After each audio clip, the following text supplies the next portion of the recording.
Welcome back, everyone, to Hearts of Iron 4 mod thing.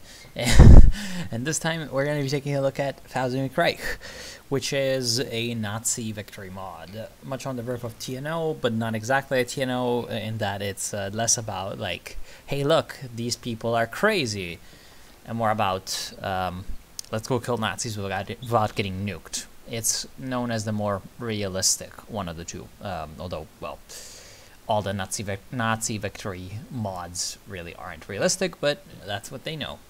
It is fine. Anyway, so basically, this is the map, as you can see, and you know, Europe, blah blah. There's no Atlantropa in this one, no crazy stuff.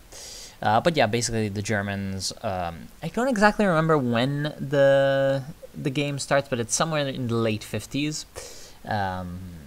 And the Germans are nominally at, or rather, kind of at peace with the UK, the United States, and the USSR, which still exists. It hasn't completely exploded, and the USSR is what we're going to be taking a look at today. As you can see, the border over here on this map, I actually couldn't find any pictures of the actual in-game map, which I would have preferred using, but whatever.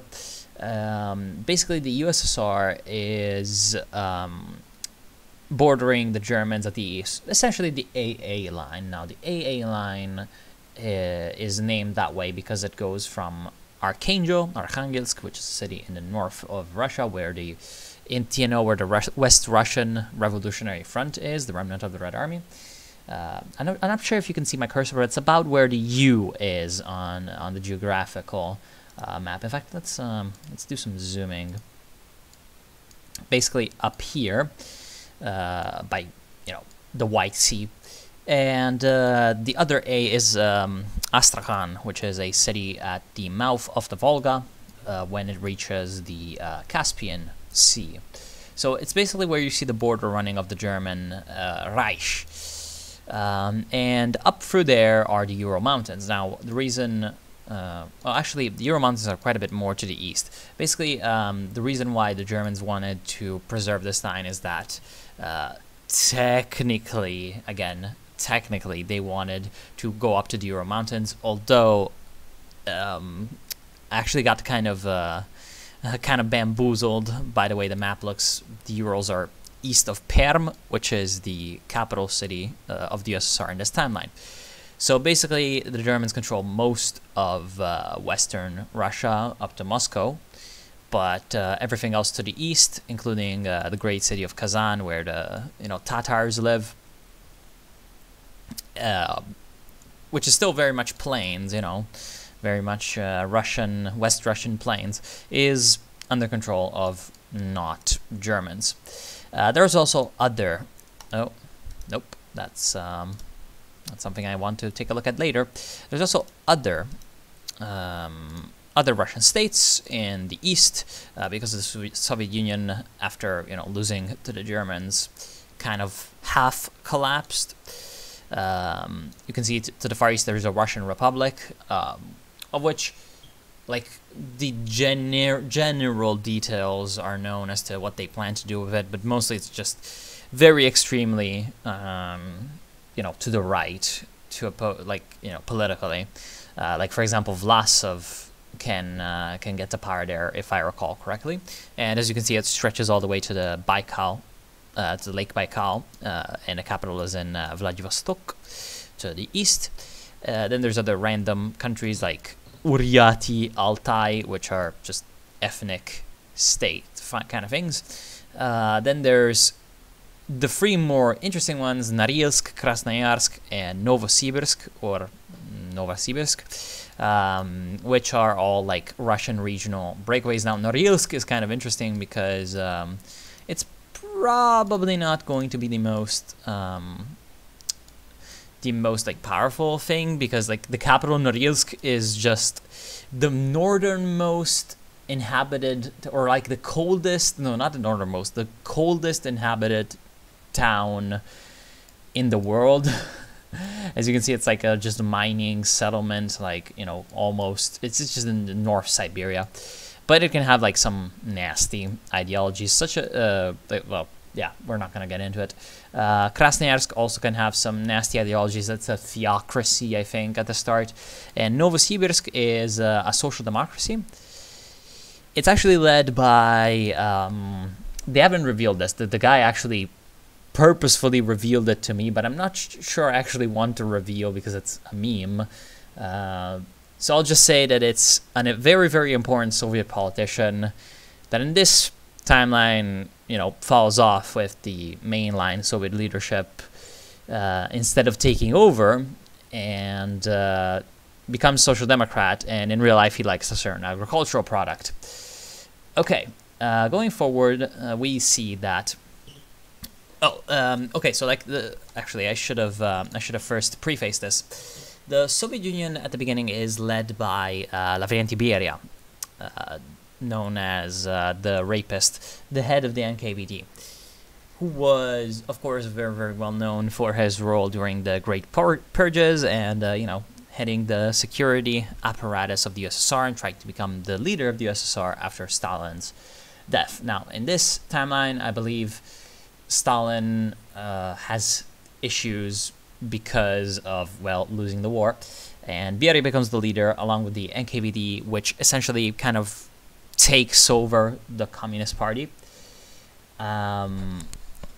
Basically, yeah, the Politburo, blah, blah, blah, the People's Vanguard, in other words, is locked in a unity as pure and glassy as the surface of the polished floors of the Perm Central Party headquarters. This is the official line, a line that none dare question, for even if the Nkvd is absent, the party apparatus continues to operate with a cold efficiency. So basically, at some point, something happens to Beria. I'm pretty sure he just dies because of some reason. And basically, from that, the Communist Party needs to decide what to do with itself. In a locked room, far from the noise and life of Perm, the illusion of unity breaks like morning wind upon the Ural steppes. The pretense having fallen, bitter factionalism becomes the order of the day, with the usual cliques defining Soviet politics forming around the core candidates: Bulganin, Konyev, Molotov, Kruglev, Zhukov. And these are the five initial leaders, because there's more. Here, at least, the party stands on issues so sensitive that they are verboten to discuss outside the Politburo itself, can be discussed without fear of the executioner's noose. Here, the future of the Soviet Union and of the Russian motherland stands on trial. Despite Beria's clear preference for Kruglev, little can be done to influence the course of the debate itself. Statutes set down by Kalinin, who was the president, essentially like the equivalent of a president, in a not very presidential system. Like, he was the head of state of the Soviet Union. He was the president of the, the chairman of the presidium of the council of the Supreme, of the Supreme Soviet, so the Supreme Council of the USSR, which is a kind of a long-winded title for he just kind of acted as a figurehead, basically. And he was the head of state to Stalin when Stalin was the head of government as I think chairman of the Council of the People's Commissars, or whatever the fuck it was called, and general secretary of the Communist Party of the USSR. And have ensured some degree of accountability on the part of the Nkvd, which again is the predecessor to the KGB, in case you don't know, making the shutting down of rhetoric too tedious to bother with. The factions have also achieved rough parity in terms of support, perhaps in the clearest sign of the legitimacy of this entire process. It might be chaotic, it might even be descending into anarchy, and many people will be labeled reactionary roaders, but the Soviet Union will be defined on level ground. The Politburo prepares its notes, and by extension, its gossip. The debates are coming soon. To the victor belong the spoils. So basically, this is a bit like what happens after the death of Stalin, in a way. Now, I'm not the biggest... Well, in fact, I'm not even an expert on post-Stalin Soviet politics. At least not until we get to like the really, really late stage, like Gorbachev era. But basically what happens after the death of Stalin is there's a few factions that form. Some of them are more connected to the security services, the Nkvd, and then generally they support Beria.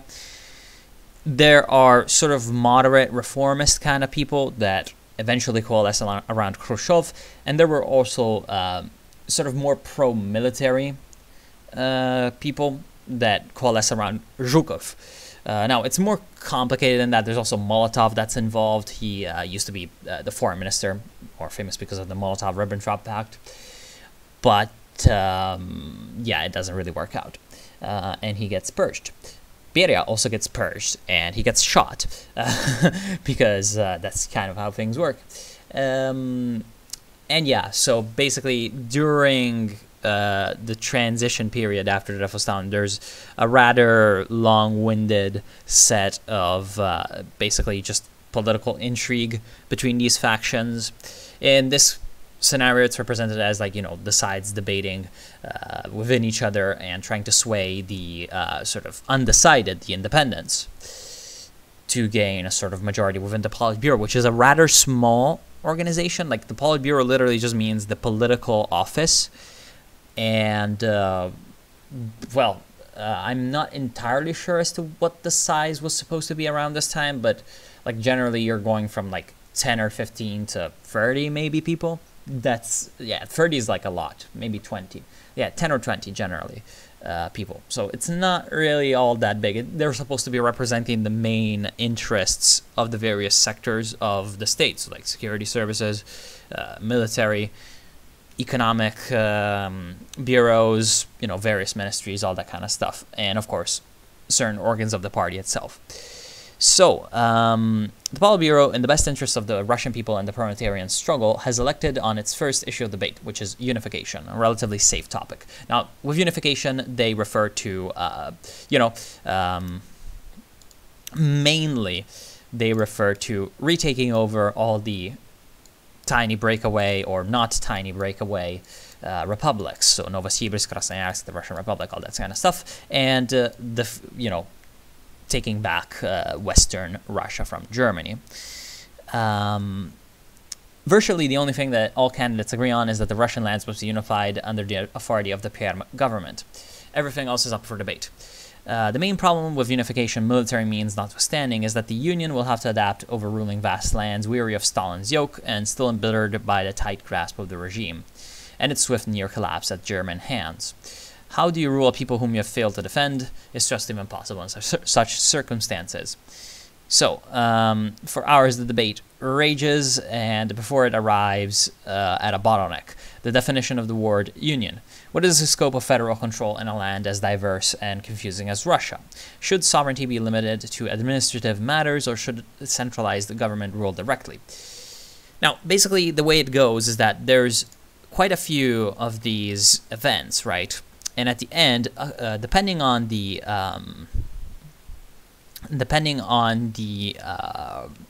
decisions that you have taken, on the arguments that you have chosen to prevail, one of the five candidates, Bulganin, Konyev, Molotov, Krugelov, and Zhukov, will be chosen according to, again, like which kind of combination have you gone for. And the way that's intended to work is that you choose, you know, generally what you're thinking is going to be a good idea, either because you're role-playing or because you're legitimately a tanky or something, and you choose those things, and you're going to get a leader out of that and see if it's kind of like a quiz in a way. And every candidate, I believe, will have a kind of weight assigned to each reply, and, you know, the more you choose something that's weighted towards that candidate, the more likely it is that that guy will be chosen. I think that's how it's going to work. Generally, that's how it's going to work. So there's like, there's basically four options for each one, not five. So that's meant to not give you like an obvious, like, you know, oh, this is like a lot more, you know, a lot more nasty, so it's probably, you know, the more authoritarian option, or this is more reformist, it's probably the more reformist option. Obviously, sometimes you will be able to see that clearly, but like, for example, here, unification, it's either, if the government is powerless, Russia's provinces will be pauper holes, so basically more government centralization. Or if the government is empowered, Russia shall rip itself to pieces, more federalization. Economy centralized and everything else decentralized. or nonsense, make all answerable to Perm, and the rest can take care of itself. So even more centralized. Like, you kind of know which people are a little bit more federalist, looking at the focus trees, which we shall see later. Oh shit! I don't want to reveal all of this because it's cool. Oh, okay, whatever. We'll take a look at that later. Yeah, basically, you can kind of know by looking at like the screenshots who's going to be more in favor of one policy or the other, but you can't, you know, have it down like on the spot until you actually play it. So that's going to be kind of cool to discover. So here the options are either centralization, decentralization, federalization, or well, rather like economy centralization, but everything else federalized, or just complete, you know, centralism. Then there's preservation. Basically, the subject is dangerous. Why? Because the laws, reforms, what is worth preserving. So basically about the constitutional sort of reality of governing. Now, only the most hushed voice is there to ask this, but a clamp on free speech will not make reality go away, and the Union is worth everything, even treasonous thoughts. Blah, blah, blah. Institutions of the Politburo and the Central Committee are above reproach, of course, but the role of the apparatchik bureaucracy is hotly contested from the start. Now, apparatchiki are basically Soviet party officials. They're called apparatchik because they're part of the apparatus, and they're the ones sort of running the show behind the scenes because they're the ones that actually get all the party work done, and generally they're also considered the people who are involved in like oversight. So they make sure that the party works as it's supposed to, or doesn't, according to, you know, whatever faction is kicking around. Many have observed that the old Stalin-era jokes about inept and corrupt officials are still alive and kicking precisely because the officials have remained inept and corrupt. Perhaps the bureaucracy should be reformed into different ministries, even privatized. Or perhaps the answer is stricter control, the creation of sister agencies to ensure the will of the state is carried out. Perhaps a mixture of the two, or perhaps the bureaucracy should be done away with altogether and its functions decentralized. Decentralized. The debate hits a bottleneck once again in the Politburo, blah, blah, blah. Let the apparatchiki be whipped into obedience and Russia will prosper. So, you know, a little bit more, again, centralized, but at the same time, sort of pragmatic. I can top that. Let the apparatchiki be purged, then reorganized to teach them better. Let the apparatchiks be supervised by the Nkvd, the eye of the state. Let us simply reform the system, friends. A soft hand is very convincing. So basically, reform, police state, you know, just outright, you know, complete reshuffling of the whole organization, or a little bit more of a pragmatic reform, but with a heavy hand. Now, economic advancement. All the Politburo wish for the Union's sovereignty, renewal, and strength. All the Politburo also know that without prosperity, the goals outlined above are essentially pipe dreams, or worse than meaningless. The issue of the economy, no matter how boring it might be, is critical to any form of Soviet renewal. Blah, blah, blah, we don't care, there's a bunch of stuff. Now, the debate jumps and skips upon the use of statistics and information as candidates scramble to prove that the new economic policy or the four-year plans were the perfect state of economic organization. Now, as far as I know, in this timeline, there was a bit of a longer experiment with NEP and Bukharian Ism, as it is known, because it was championed by Nikolai Bukharin, who in real life was a very, very prominent Soviet thinker as a whole. Soviet both philosopher and economist, who again championed this thing called the new economic policy. New as in new from war communism, which was a weird thing during the Russian Civil War, where essentially if something was required for the Civil War effort, it was the states, and that's why it was called the war communism. Now nobody liked it. Well, I guess some probably did because they liked requisitioning shit at gunpoint, but other than those people, everyone, including Lenin, really, really disliked it. Afterwards, Lenin and Bukharin mostly pushed for this thing called the New Economic Policy, which was sort of liberalizing in the realm of small business, in that it allowed small business, while it allowed for the state to develop a planned economy on like strategic large industries, and that again it was actually to build up capitalism, not socialism, but that's a very, very long topic, but whatever.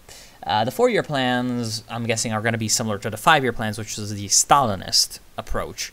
Now, initially, Stalin supported the NEP, then he decided that the NEP was shit, and supported, heavy, like, forced industrialization through, just total state control of the economy, which was more the position earlier on that Trotsky had taken. But Trotsky had been killed, and Stalin earlier on had supported the NEP to ally with Bukharin, and it's a whole fucking mess. So basically, in here, they're called 4-year plans instead of 5-year plans, but I don't know. I don't know what else is different about them. Data piles up to the point of exhaustion. Who is keeping tabs on the Russian people's standard of living, and does the market guarantee those standards? What does it mean to push for liberalization and decentralized market in a land where maybe 30% of the population are literate and capable of advanced labor jobs? Now, this is very important because in real life, post-1945, the economic development of the Soviet Union was, well, let's just say that it was heavily sort of influenced by the need of sort of trying as much as possible to keep up with the United States. I'm not sure how much they knew that they were behind, but they were really, really behind the United States, partially because of just, macroeconomics. The United States had more population, a bigger, well, actually a smaller landmass, but bigger, like, sort of productive landmass in terms of agriculture and in terms of resources. Although the Soviet Union was rich in resources and had some good agricultural land, it also had a lot of very, very useless shit. And also, the United States had a big advantage when it came to sort of availability of capital and infrastructure, and especially had a big, big advantage in geography when it came to international trade. Partially because of political consideration, because the United States had a lot more allies, and which partially was because it had a much stronger economy and thus could, produce more and spread its influence more. Partially, it was just because the United States was in a better geographic position to, control international trade with, being between the Pacific and the Atlantic. But whatever, that's long-winded. In this timeline, obviously, the Soviet Union being a lot smaller, not the same. They're probably still thinking about, like, developing, industry, like industrializing. Like, at this point in the Soviet Union's history, industrialization was mostly complete, sort of, but at the same time, the main issues economically were the backwardness that had been partially brought upon by just the disaster that was the war. And the need to, sort of bring industry east, evacuate industry east, and developing Siberia generally as a whole, because that was still backwards relatively. So there were things like the Virgin Lands campaign to sort of spread agriculture to lands that were previously not under cultivation, blah, blah, blah, blah, a bunch of weird shit. The Politburo watches as the candidates begin to attack each other's stances, weaving a composite fabric, blah, blah, blah, blah, blah, we don't care. Economic centralization, now, tomorrow, forever, and I will give you the world. So that's very centralization. Limited NEP-style decentralization to be altered if the situation changes, so pragmatic. The plans were key to Russian growth, and they will see us through again. So the 4-year plans, again, another more centralized option, probably. Market transition is not just necessary, it is inevitable, comrades. So just full-on Dengism. Yeah, basically that. Now, Then there's the legacy of socialism, because, yeah, with German boots on Russian soil and the Rodina broken into warring fragments, one could certainly argue that the time has come for another radical redefinition of socialist apparatus, another revolution in theory to precede a revolution in the physical. The motion is carried, and thick books of theory are taken, skimmed through, and quickly cast aside in favor of much easier readers compiled by ideological officers. Basically, they don't fucking know shit about socialism. The debate is joined and quickly runs to seemingly endless depths and horizons. What is the class of society? Is the vanguard still necessary in its current form? And if not, how can it be made relevant to the new circumstances of a fragmented Russia? Blah, blah, blah, blah, blah, blah. A bunch of stuff. 26 hours later, debate is adjourned. The exhausted delegates stumble home to tell their wives, husbands, and mistresses that one line has been successfully pushed to the consensus in Politburo, though through sheer willpower alone. This line involves, the vanguard must uncouple itself from the state. Another Stalin will doom Russia. So that basically means, like, the party must be less controlling when it regards to the state. Now, the USSR and the People's Republic of China and Nationalist China had all been, which all had parties, leading parties, that were modeled on the sort of vanguard party of the Bolsheviks, even while having politics that were pretty radically different from the Bolsheviks. But that's a very, very different topic in terms of, like, internationals and all that kind of stuff. Basically, we're called party states because the party and the state, unlike in liberal democracies where parties and the state are mostly separate and parties are just a vehicle of sort of ideological and political influence from society as at large and into the state, and from the state into society at large, there was no real distinction between party and state power in the Soviet Union. It was mostly just the party, and the state was just an auxiliary of the party to, you know, sort of keep up pretenses and all that kind of stuff. As a very, very, very large simplification of how the whole structure actually worked, but generally was that way, and so it was called the party state. Now, the other options are, no, reform is critical. The vanguard can shape the state to more permanent ends. I'm not sure what that's supposed to mean, but I'm guessing it means like a reformist party. Like, yeah, there's problems, but the party needs to be involved. I agree, but reform must be tempered.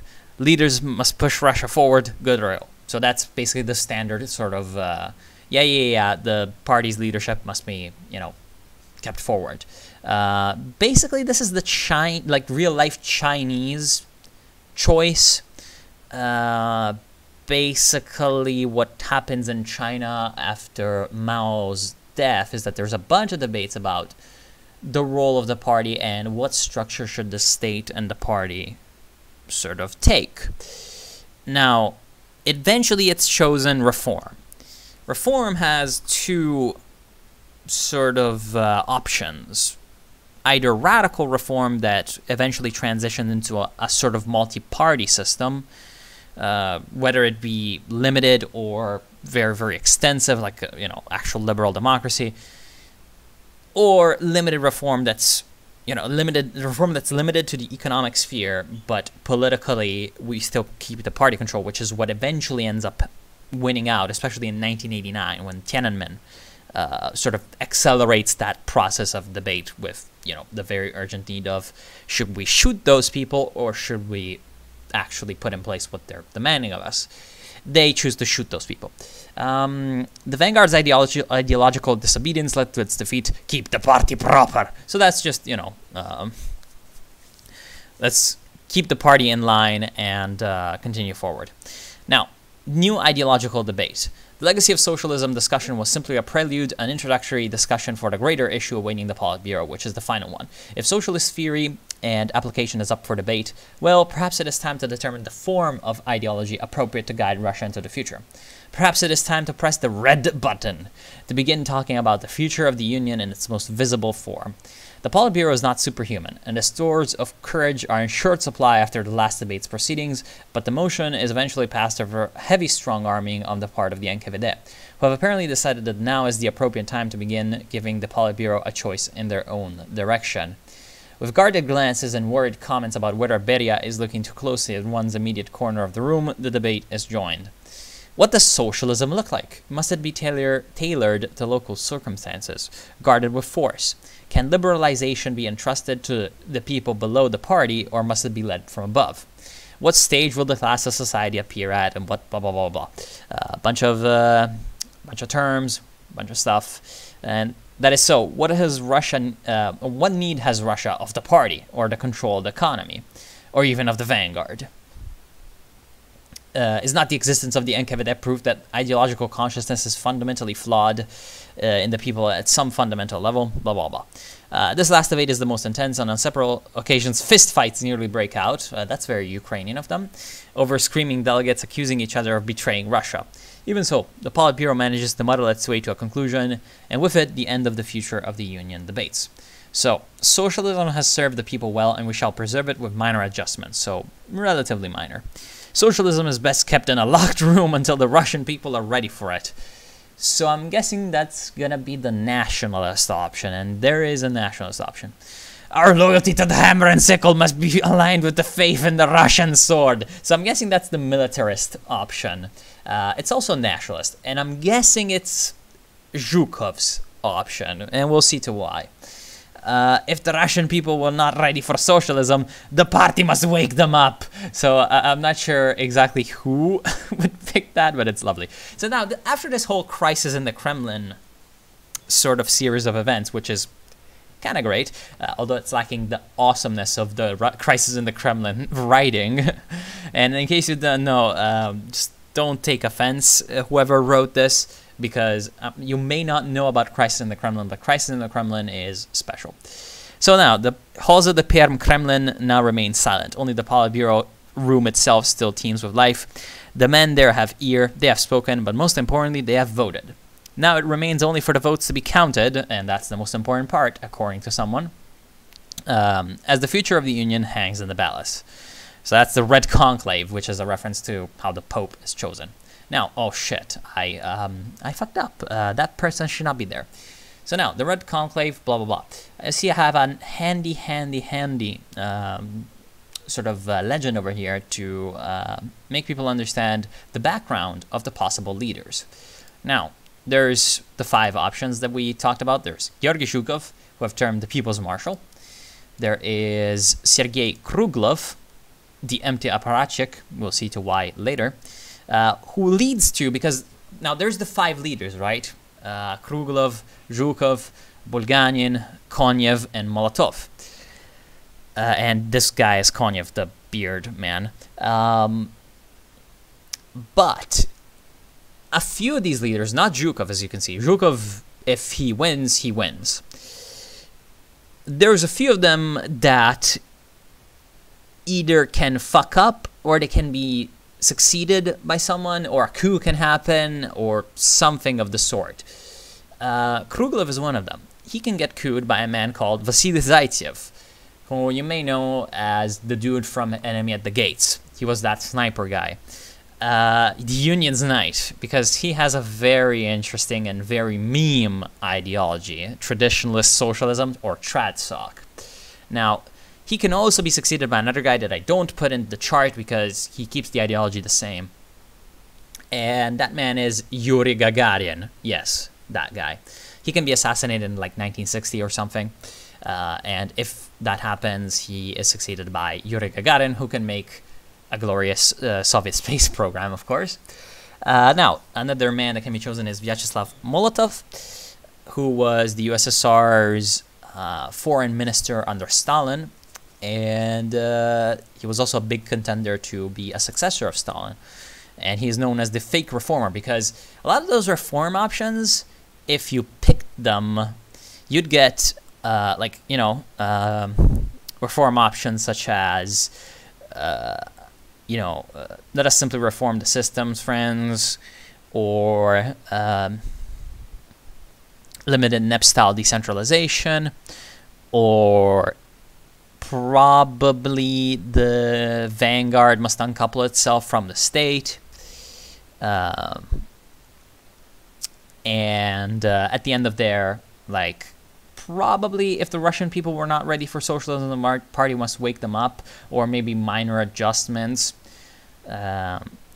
Basically, all those options lead to Molotov. Now, Molotov is not a real reformer, so he gets pretty much like sidelined at one point, and he's got free options that can take over from him, and they're all social democratic, or represented as social democratic. Like in-game ideologies, you'll have a chance to see the ideologies when we actually get to the focus trees and like the screens from the actual game. One of them is Yuri Orlov, who in real life was like a physicist, I think, or maybe still is a physicist.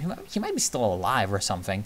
Who I've termed the real reformer, because you'll see later. And in real life, he was like a kind of dissident, not really opposed to like the economic aspects of the Soviet Union. He called for like democracy on the basis of socialism. Like he wanted mostly just, free expression, like basically democratic socialism, or, radical social democracy. Now, is that, whatever, let's not get into that. That's a nasty subject. Now, there's also Frida Vigdorova, or Vigdorova, I'm pretty sure I just mistyped there. The Pragmatic Idealist, I've termed her, and she was a journalist in real life, and she wants to unify Russia by economic means rather than military force. And that can get, like, I've termed her pragmatic because it can get pretty nasty. Like, she can get some pretty nasty bedfellows. And then there's Fyodor Ivanov. That's not the real name of that person. That person is Ernst Junger, who is a German and is an almost Nazi, but whatever. And he's known as the Russian by choice, or I've called him the Russian by choice, because in this timeline, like, okay, so Ernst Junger is an interesting figure. Like, he's most well known for a book that he wrote about his experiences in World War I. He was the son, he was basically a bourgeoisie. He was the son of a German industrialist, but he sort of rejected bourgeois culture or whatever, being in favor of more sort of traditionalist, great German people's culture, or whatever the fuck those people back in those days called it. The traditional values of, like, being a man and going out and hunting and killing the bears in the forest or something.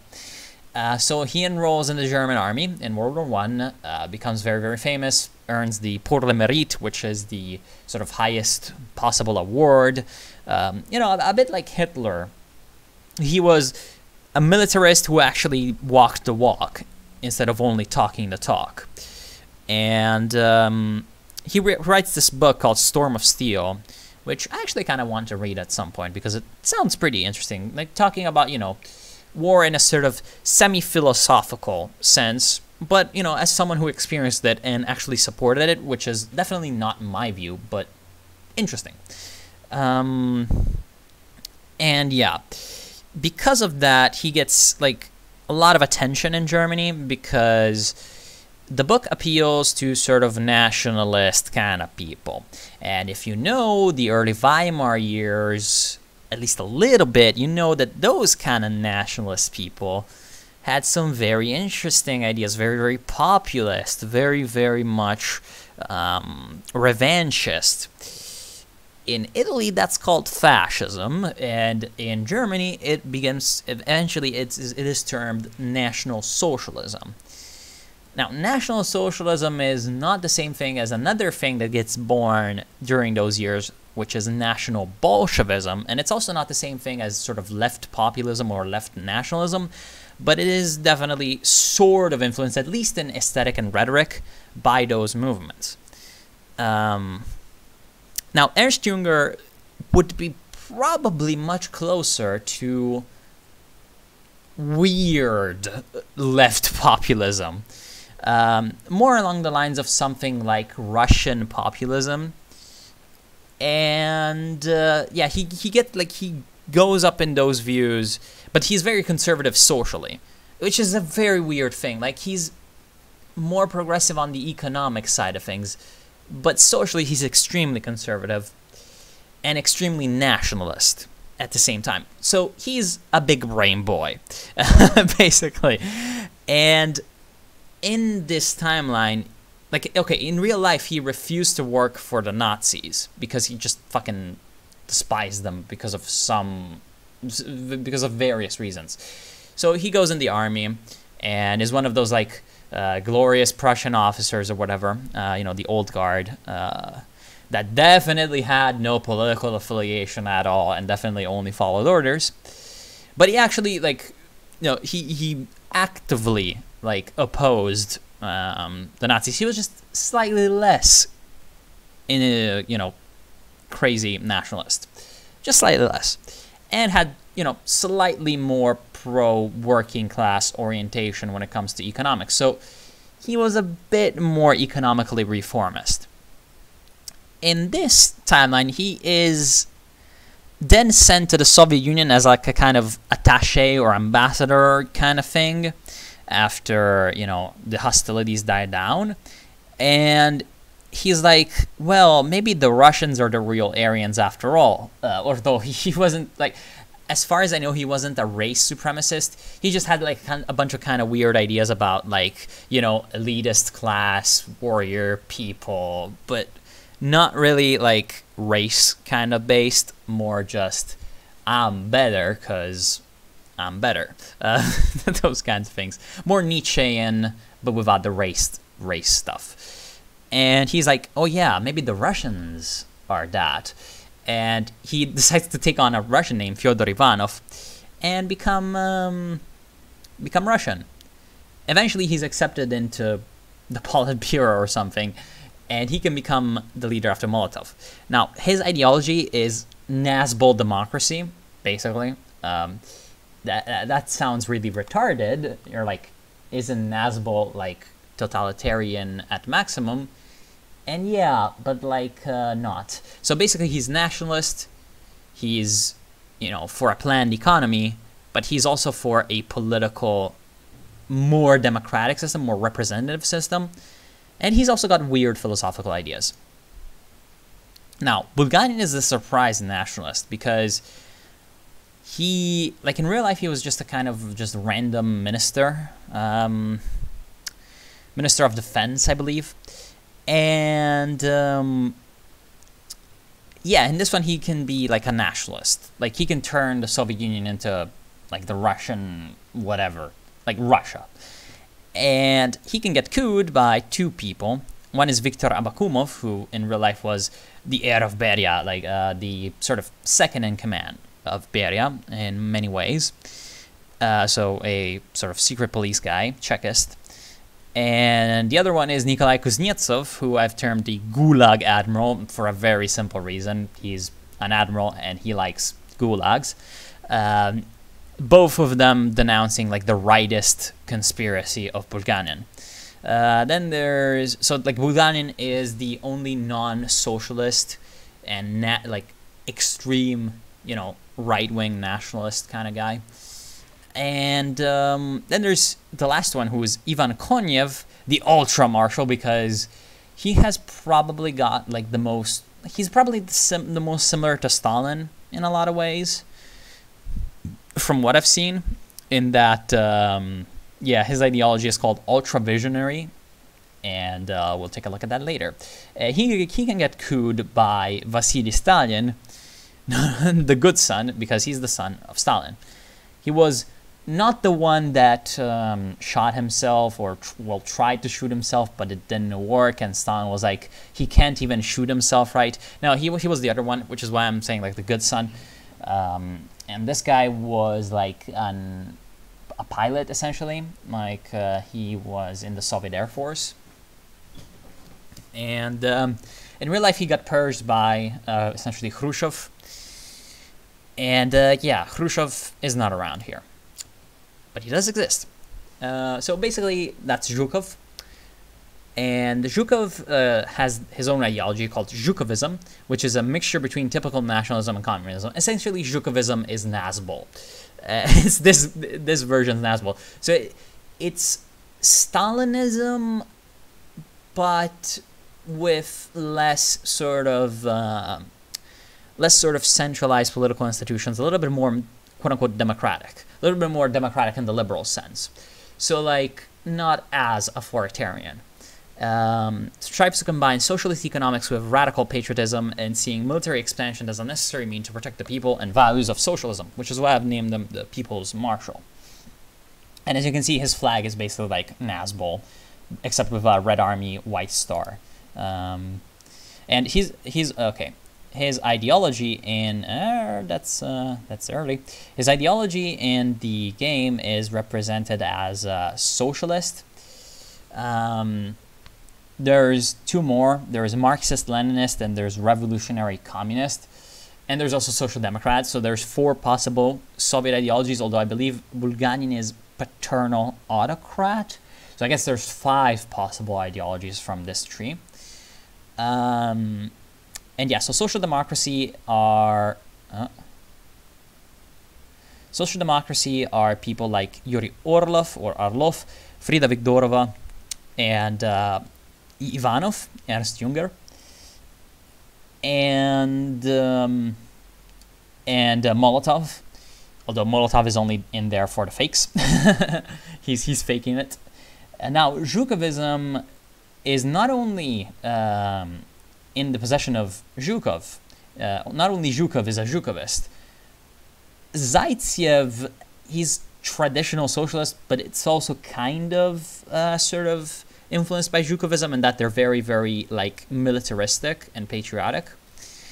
And Kuznetsov is not that, but it's a different kind of thing. But it's also influenced by Zhukovism. And Stalin is also a Zhukovist. So you can see that all of these characters that generally are similar to Zhukovism, except Konyev, and some of them are literally Zhukovist, have that red thing, except for Ivanov, Ernst Junger.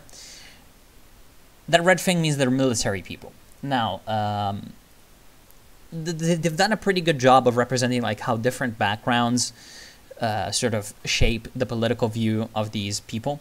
So like, it's only very surprising that like there's less people that are apparatchiki, just literal, just straight up party people that are not affiliated to the NKVD or the military. Only Bulgarin and Molotov are that, and Molotov himself is not that important. He might get added later as like a legitimate, he can win and lead the Soviet Union kind of guy, but not at the release. And Bulgarin, which later on turns against sort of the CPSU. There's 2 NKVD people, Kruglev and Abbakumov, and they, are NKVD socialists. They're NKVD socialists, which is basically like, we want to continue along the lines of Beria, sort of, but it doesn't, it's not the best idea, it doesn't work out as well as it could. And then there's civilians, so Orlov, Viktorova, and Junger are basically just outside the power structure at the start. Anyway, they're, introduced because of the reformist process, sort of fake initiated by Molotov. Now, this is basically the NKVD tree. Now, everyone is going to have an NKVD tree because the NKVD, which is the Narodny Commissariat Vnutriennych Dел, the People's Commissariat for Internal Affairs, is so pervasive at this point because of Beria's dominance, blah, blah, blah, and because of the emergency situation, the exile, all those kind of things, that basically every candidate for power will have to sort of deal with them in one way or another, either co-opting them, either supporting them in some cases, and just reforming them, or reforming them more radically and trying to transform them into something else, into more like a normal secret service. or just trying to destroy them outright in the more radical cases. Now, Yogev is a meme lord. He's got big dick energy. So he's like, the NKVD want a country, so be it. In being like, yeah, you want the Soviet Union? Yeah. He creates the Siberian Isle Soviet. Now, the Siberian Isle Soviet is in this island, which is called Novaya Zemlya, the new land, and it's just a random barren island, big island in the Arctic. So he transfers essentially the NKVD to that Siberian Isle Soviet, which is also a nuclear testing ground, and they're revolutionary communists. And they're led by Mikhail Suslov, who in real life was like a Soviet ideologue, or well, yeah, basically important ideologue from basically the Khrushchev era onward, although he was present in the Stalinist era as well. And they have this. They also have their own focus tree. They have these sort of these focuses. Our first action as a state was to exile the inherently reactionary Nenets from our islands. Jesus Christ. So the island is inhabited by indigenous people, and the first thing the NKVD do when they get there is fucking, send them away. Now, this state is not, like, just completely, controlled by the Soviet Union. It's nominally independent. It's the Siberian Isle Soviet, Begin sending material and supplies, building a larger Belushia, which is like the capital of this place.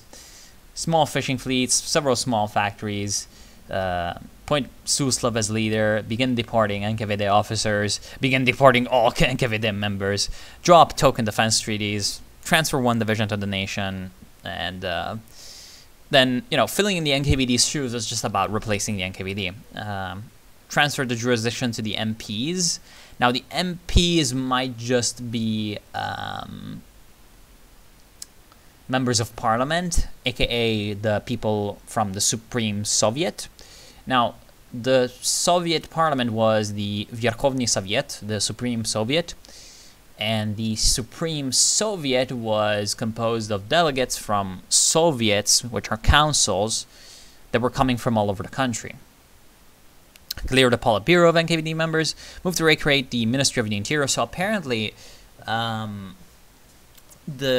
NKVD had replaced the Ministerstva Vnutrennych Del, the MVD, or had completely destroyed it in this timeline. So yeah, then they just procure blah blah blah and appoint Admiral Kuznetsov minister. Again, Kuznetsov is kind of close to Zhukov. He's kind of an ally of him.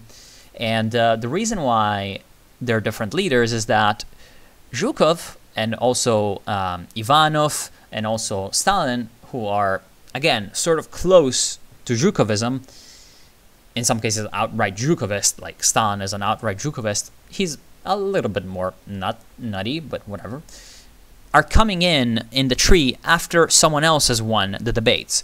They're cooing someone else.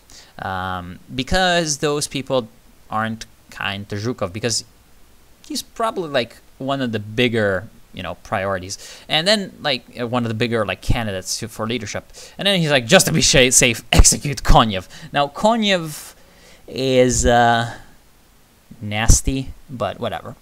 Yeah, kind of nasty.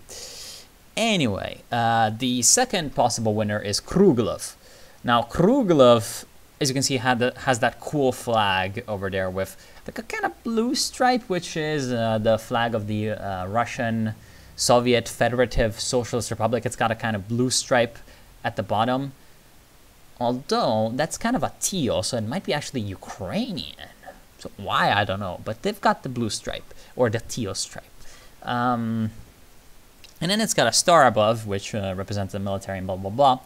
But then, as you can see, it's got hammer, sickle, and sword. Now, hammer, sickle, and sword, in case you don't know, is the symbol of the NKVD.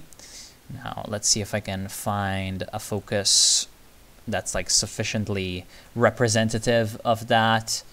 Yeah, basically, if we take a look at filling the NKVD's shoes over there, the symbol, you can barely just see it. There's a hammer and sickle and a sword that's coming in.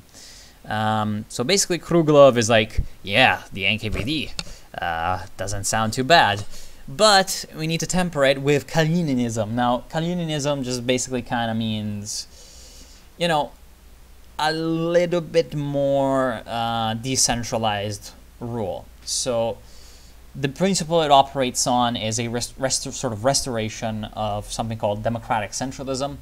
Now, democratic centralism is a derpy topic. Basically, it means you have a process to choose a course of action, a policy, or something that's as democratic as possible, given the circumstances.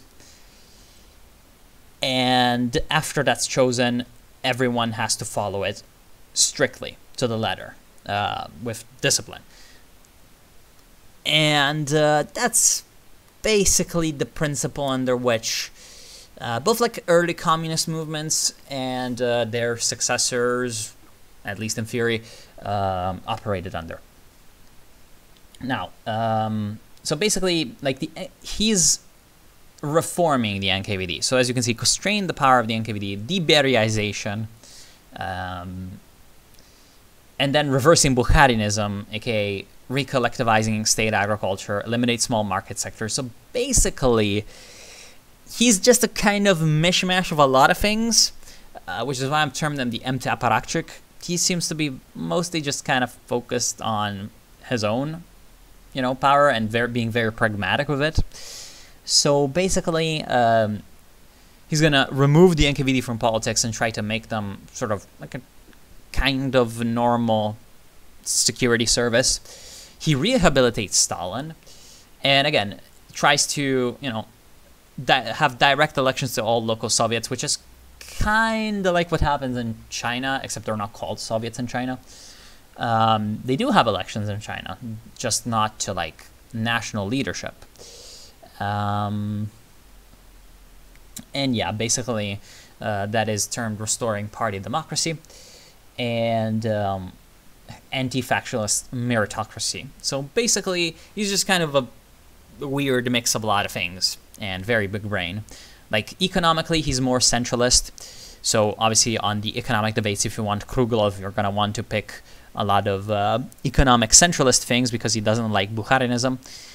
On the sort of political, constitutional issues, you'd probably want to pick more moderate reform kind of things, moderate democratization. And on the NKVD, on the issue of the NKVD, you want to try to constrain them.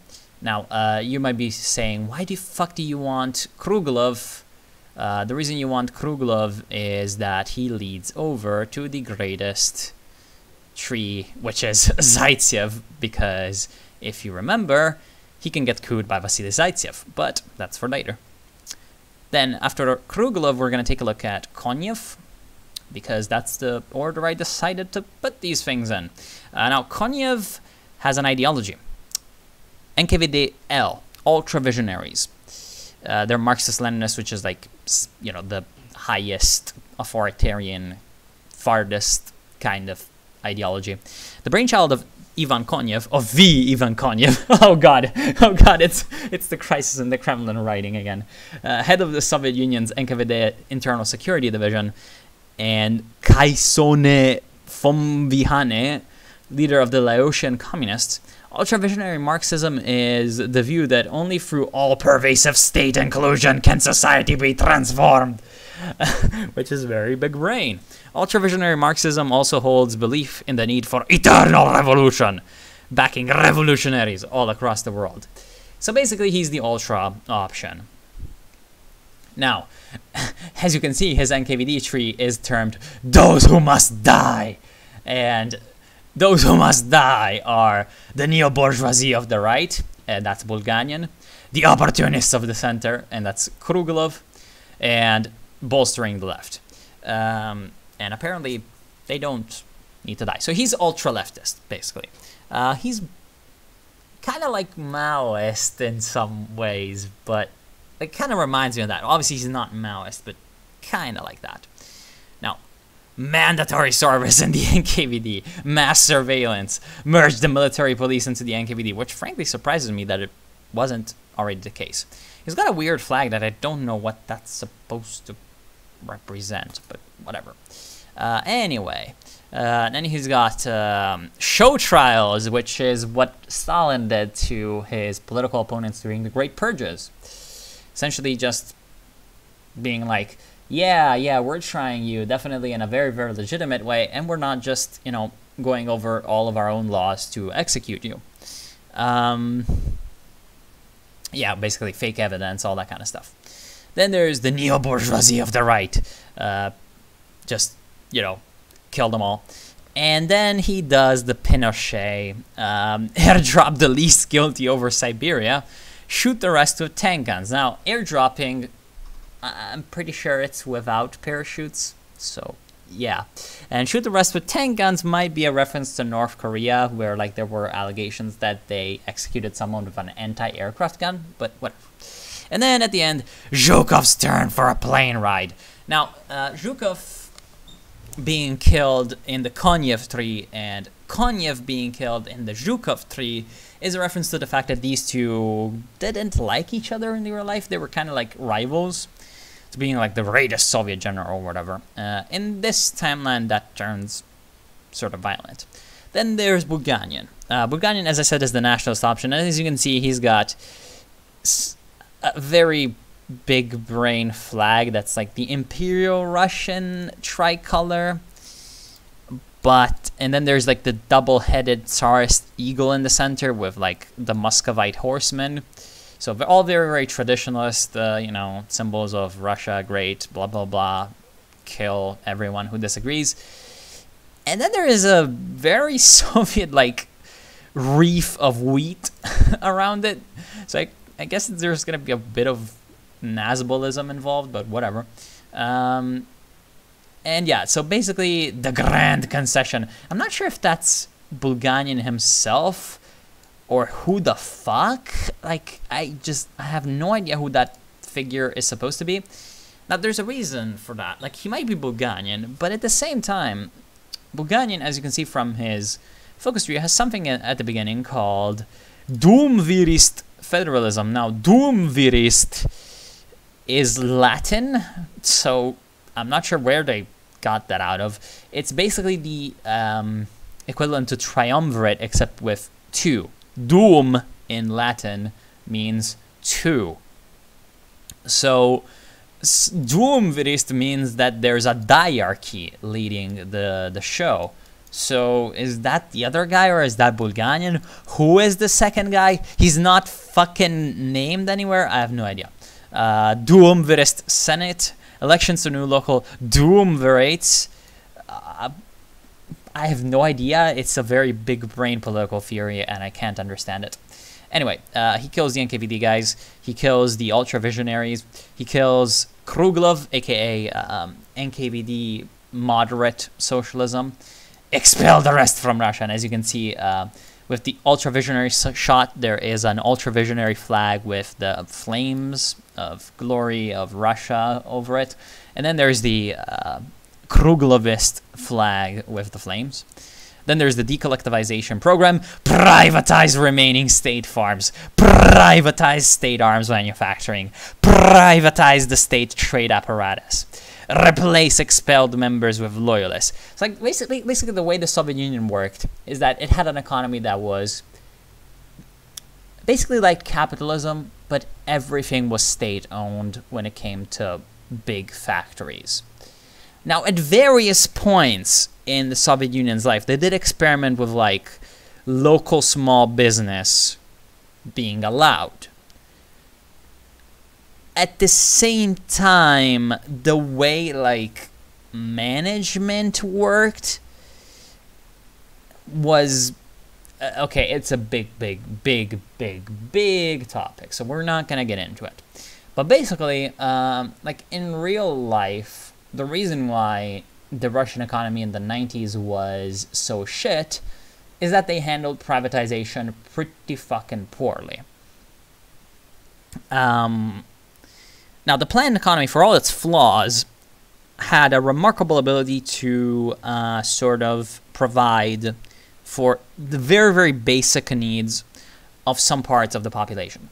When that started to become sort of when a reform process started happening, the whole thing started to fall apart because of a million reasons, not the least being the flaws of the system itself sort of coming to light after, you know, years of stagnation, essentially, during the Brezhnev period. Now, if you handle that relatively well, there's really no big reason why the Soviet economy shouldn't just be able to switch very, very quickly, which is the basis of all of this. Then there's depoliticize the army. As you can see, they have like the Khrushchevist, or not the Khrushchevist, the Zhukovist flag for the army. And basically, at the end there, you know, depoliticize the army. Obviously, that's when the new Russian order is fully implemented. If you coup Bulganin, there's two options. If you remember, there's Kuznetsov, the admiral, and there is, can I remember? Yes or no? Yes, Abbakumov, who is the not the Gulag guy, but the NKVD guy. The Gulag guy is Kuznetsov. That's the reason why he's the Gulag guy. His NKVD tree is all about turning the NKVD into Gulag prisoners. He's not a nice person, and also sending in the rightists as well, like the pro-Bulgarian people. So yeah, he's not okay, and apparently the explanation for that is that he's angry because, you know, he got fucked up during the war. He had a lot of bad shit happen to him, and now he's not a nice person. So Gulag industrial facilities, permanent residence of inmates, prisoner quotas, which is a really good idea, you know, and the really, really good idea turns into the days grow shuddered, the Gulag economy, and the end of Kuznetsov. Now, instituting the naval draft, population coastalization program, Gulag submarine tours. Yeah, it's all not a very, very good thing. It culminates in the Vorkuta incident, which is a thing that happened in real life. Vorkuta was a Gulag, sort of rendered famous by Call of Duty Black Ops. You know, there was a riot there. Mason didn't escape, and because in real life he didn't exist, but other than that, basically, yeah. And then there's the Perm Uprising at the end, which, if the Perm Uprising happens, essentially the Soviet Union collapses. So one way to go from the Soviet Union to the not Soviet Union is to take Bulgarin, over here, Bulgarin, and win. Another one is to take Bulgarin and lose, and go to Kuznetsov, and then go to the not Soviet Union, which we'll take a look at very, very quickly. Very soon. Then there's Abbakumov, who's just kind of an NKVD guy, you know, preparing the case, gather evidence of capitalist sympathies, track pro-West actions. You know, he's not a nice guy. And then, you know, kill them and show those worms who's boss. You know, just the very, very standard stuff. And as you can see, he's also got the NKVD flag over there. Now Zaitsev is really, really big brain. He is Tradsoc. Now, what is Tradsoc? An entirely new form of socialism. Traditionalist socialism combines elements of new feudalism, such as a hereditary aristocracy, with elements of socialism, such as collective agriculture and ownership. Created by Vasily Zaitsev in the years following the German-Soviet War, it, along with technocratic Spartanism, which is another nasty thing, which is another Nazbol kind of thing, share a desire to create a technological yet minimalistic society. Traditionalist socialism makes the worker's life more simple, peasant-esque lives, while providing social safety nets so as to make that life bearable. Also present is the return of some traditionalist practices such as the pseudo-state religion and cultural chivalry, or chivalry. So, yeah, these people are nuts. This is not how it works, but it's a meme and it's awesome. So basically, the Knights of Lenin. Oh, Jesus. State-sanctioned Lenin worship. Lenin the savior. The true heirs of Lenin, aka Zaitsev and Gagarin, who you can see pictured on the right. Knight the Nkvd and Politburo. So he's not like pro Nkvd, but he makes them the Knights of Lenin. This is like the greatest shit ever. So yeah, it's this weird kind of esoteric Nazbol ideology kind of thing, and yeah, they're not okay, but it's probably gonna be very, very fun to play them with all the flavor events. Basically, he recollectivizes industry. So if you want to go for TradSoc, you want to take all the options for Kruglov, and then there's gonna be, I think, a coup of some kind, and begin the traditionalist transition. Jesus Christ! And if Zaitsev is killed, now not a lot about TradSoc has been revealed, but it is definitely something that I want to play because it just sounds like a meme. And if you lose Zaitsev, you know, the great Soviet hero sniper, you're gonna be led by Gagarin, who's the great Soviet hero, you know, space cosmonaut. Yeah, in case you didn't know, somehow Gagarin is the first man in space, and that's why he's very, very well known. So, you know, very, very much hero culture. So in that way, they're a bit like Ivanov. You'll see to why. Stalin's Nkvd 3. Now, Stalin is not that Stalin. He's the son. He's the good son, Vasily Stalin. And as you can see, he's a Nazbol. Like, from the flag already, you can see he's a Nazbol, and he's not a good person. So declare the Nkvd enemies of the people. Vrag Naroda, or Vragi Naroda. Seize the archives. The final list. Blind the ultra-visionaries. You know, end his legacy, and that's Konyev. The corpse is not enough. Only myth must remain. So, arrest quotas. Yeah, there we go again with the arrest quotas. So, basically, both him and Kuznetsov have a very interesting fetish for the Great Purges. Secure forever. So, he's not the greatest person. And he's a Nazbol and he's Zhukovist, but without, like, all the elements of, like, reformism that Zhukov kind of throws in there, just the patriotism and, you know, the centralized economy. And when Stalin, they've revealed, like, a few of these, like, post-NKVD trees. Like, one of them that you've seen was Kuznetsov's one, where, you know, they have the implosion of the USSR. But that's just a special tree. Like, I think that every Soviet regime will have different trees, such as obviously the economy tree. But for example, one tree that I think all of them will have is the post-reclamation. Now, reclamation meaning after they have taken over Reich's commissariats, Moscovian and probably Ukraine, you know, the German-occupied Russia.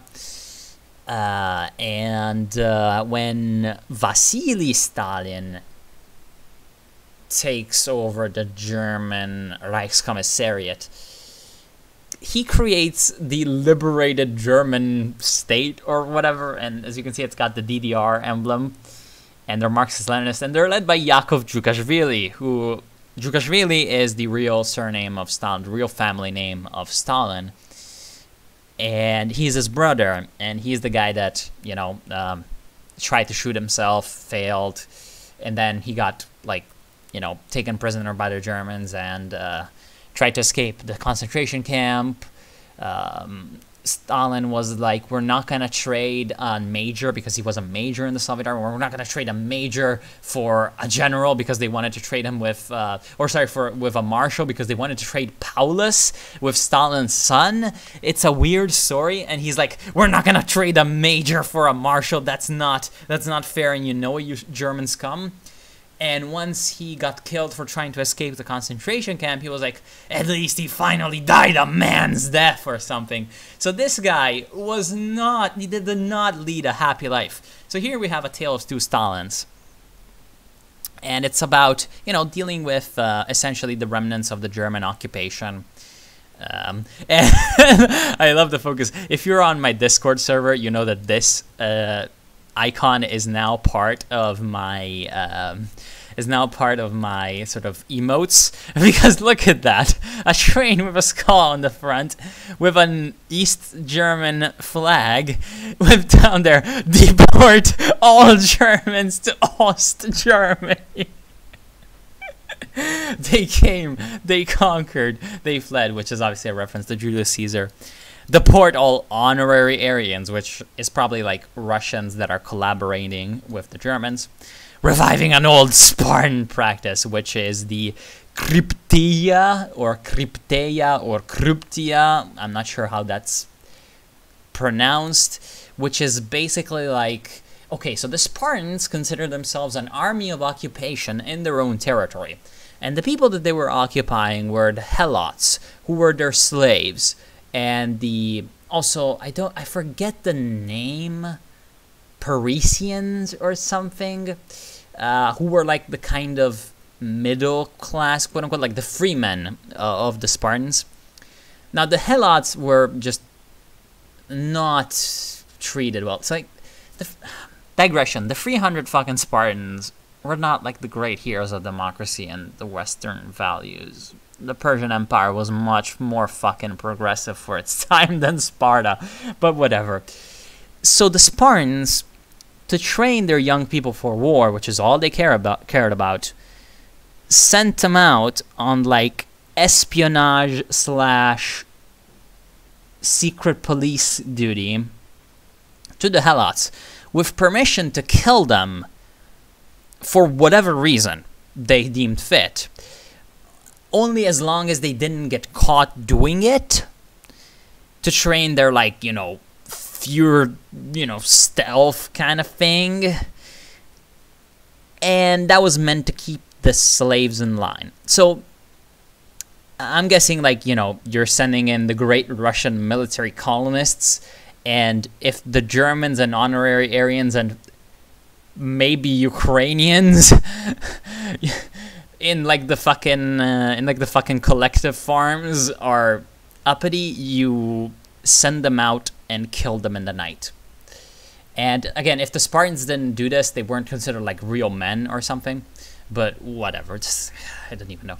So it's just a big meme, essentially. And then they create the Ostgerman SSR, which is essentially in like the area between Smolensk, which is a Western Russian city, and they said, I believe Lviv, which is a Western Ukrainian city, and it's a kind of a diagonal zone, and it goes through the Pripyat marshes in Belarus, and in obviously in Ukraine, and Pripyat is Chernobyl, yeah. So I wonder if they're gonna have Ost-German Gulag Chernobyl. Just throwing that out there. Implement nationwide closed cities. Now, closed cities were a weird system that the Soviet Union had to basically keep research secret and to make sure that people who were prisoners at the time could still work as scientists and engineers and technicians. Because a lot of times they imprisoned valuable people that could work, productively in very important jobs that the Soviet Union didn't have many trained people in, such as, again, physicists, aeronautical engineers, all that kind of stuff that, Stalin was fond of, well, any leader is fond of having. So, for example, one famous example is, I believe, Yakovlev, or maybe Ilyushin, or one other of these Soviet, aircraft designers. who, you know, was designing planes for, you know, the Second World War, for the war effort, while being essentially a prisoner in, again, one of these closed cities. And they were called like Sharashka or something.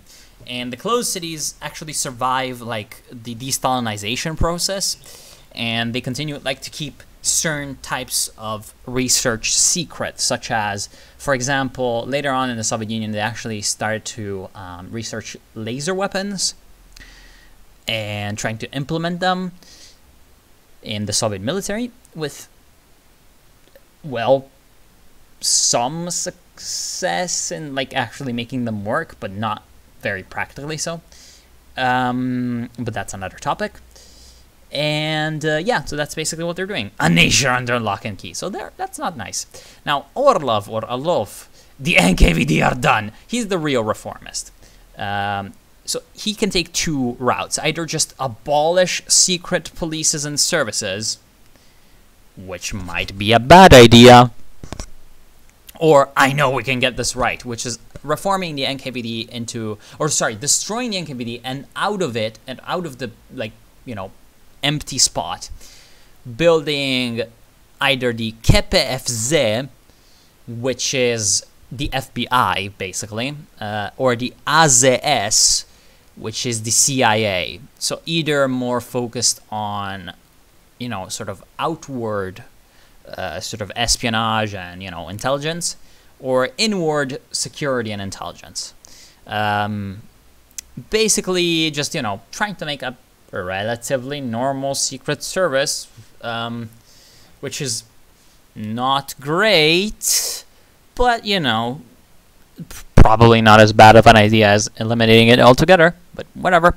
And then forget the NKVD, for I have killed it. And as you can see, he's a reformist, social democrat kind of guy.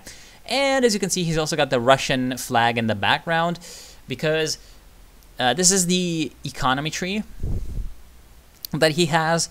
Now, 4 branches: infrastructure, industry, essentially, then the army, and technology. Now, he's a real big brain motherfucker. Like, legitimately, this sounds like it would not be that bad. Now, secure methods of funding, the issues of coordination, prioritize failing infrastructure, you know, rural infrastructure, a traffic code in Russia. I don't think that that's going to work that well, considering dashcam videos, but whatever. Subsidize domestic travel. Now, that's actually something that the Soviet Union did in real life. They did have sort of state-sponsored vacations for pretty much everyone. So, like, people that were not really all that wealthy could literally, you know, very, very cheaply or for free, I don't exactly remember how it worked, but go to, like, Crimea, even if they lived in, like, Leningrad or something. And yeah, that was okay, I guess. So yeah, there's a lot of people, old Russian people, if you talk with them, will still be like, yeah, when I went to, like, Crimea, or when I went to, like, the Caucasus when I was young, or whatever the fuck, you know. Equalizing the results of production. So that's about making sort of the economy more equal, kind of, for everyone. So I guess that's okay. And comrades may love whomever they choose. I'm not sure. Like, so I guess it's like gay. Yeah, it can get behind that, I guess. Placating Rokossovsky, who's supposed to be more reformist, I believe, in this timeline, as a military commander. Like, more reformist than Zhukov. Handling the revised military budget, handling the military factionalism, the new Grand Marshal. Now, the Grand Marshal, I'm pretty sure, is supposed to be Zhukov, so yeah. Or maybe Rokossovsky, who knows. Prioritizing military infrastructure, and on the subject of conscription. I wonder if he can just remove that outright, although I don't know that. I don't think that that would be the best idea ever. And then an emphasis on technologies, which is where this tree really gets, like, the, you know, Woodstock seal of approval for big brain, because renovating socialist science, the advanced sciences and education, found the academic Kremlin, red science turns green, oh wow. And then at the end, the real big brain motherfucking moment, the atom beckons. So, democratic, you know, fully automated, nuclear, gay space socialism. Now, oh shit, I actually forgot to include the Reclamation Tree. He also has a Reclamation Tree. It's not that interesting, but like there's every one of these guys will have a Reclamation Tree, which is like essentially how to buff up the military for the Western invasion, or well, in general for taking over the rest of Russia and then heading west. Or Orlov's main like thing is that he can like negotiate with Novosibirsk, which is again social democratic as well. So yeah, and then he puts a lot of emphasis on like mobile warfare or superior firepower because duh. Yeah. Anyway, Viktorova is putting the NKVD to work. So she's not the greatest fan of the NKVD, but she likes the economy.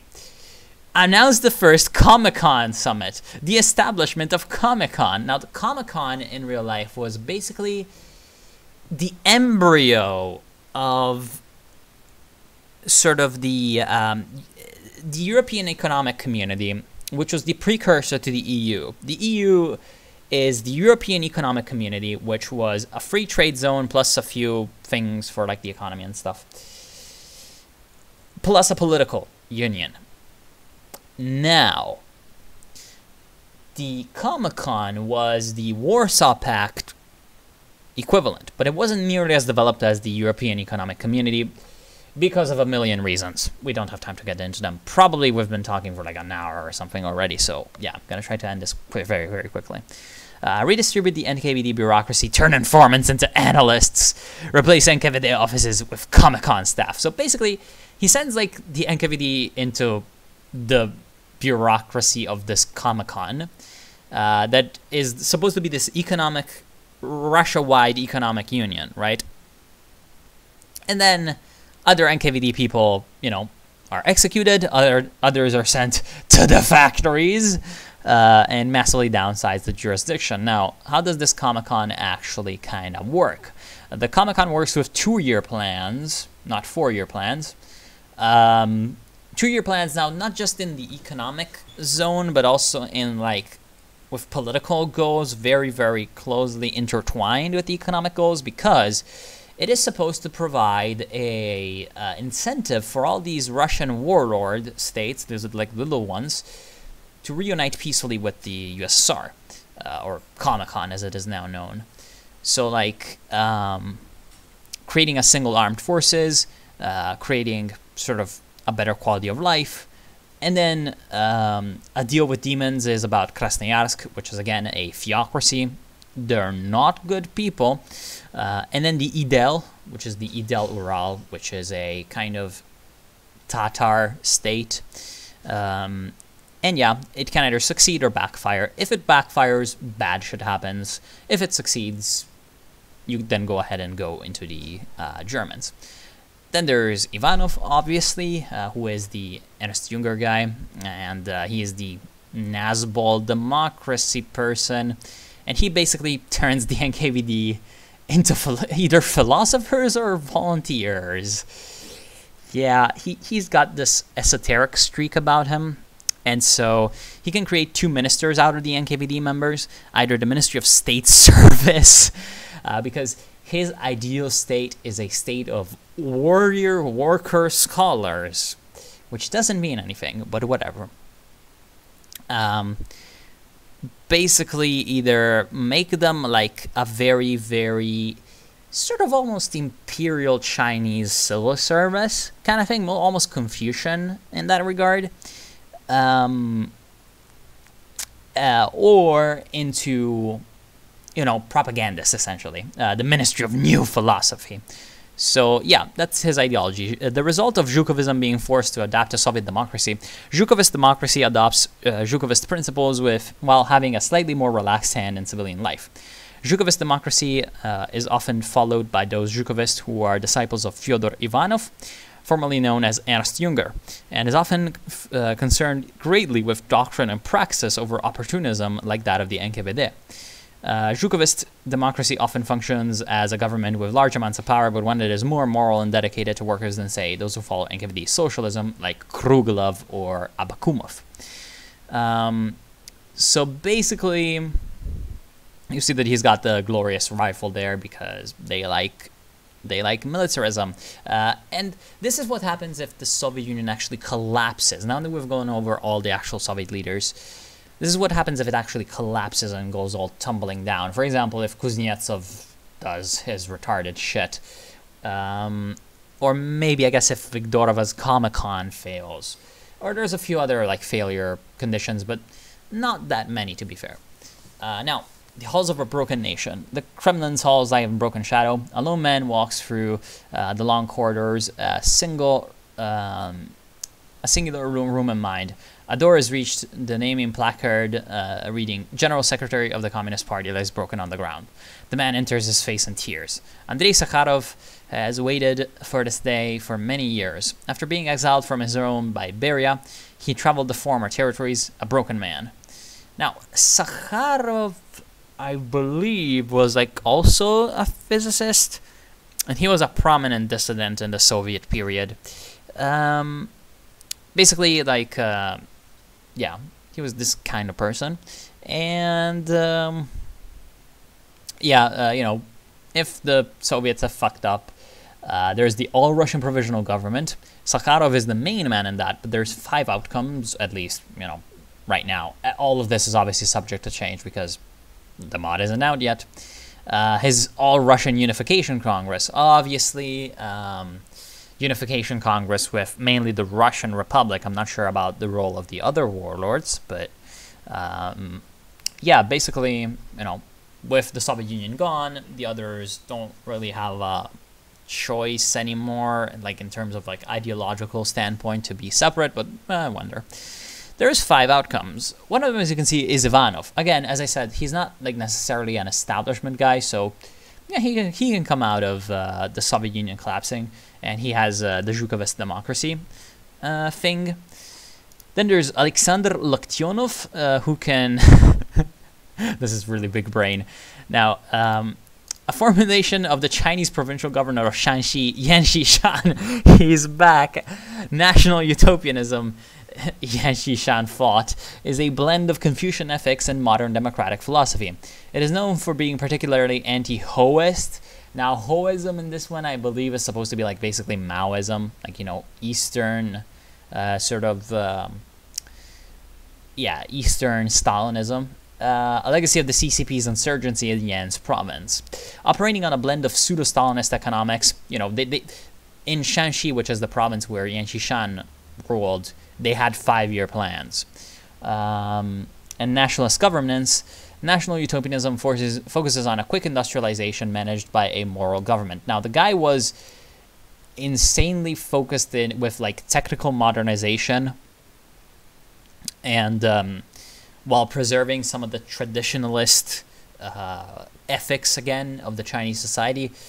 So it's just it's hilarious. And they have that flag, which is like kind of like the Russian Navy flag, but I don't know. And it's got a green thing, kind of like Novorossiya or whatever. Then the middle one is a uniquely Russian form of republicanism.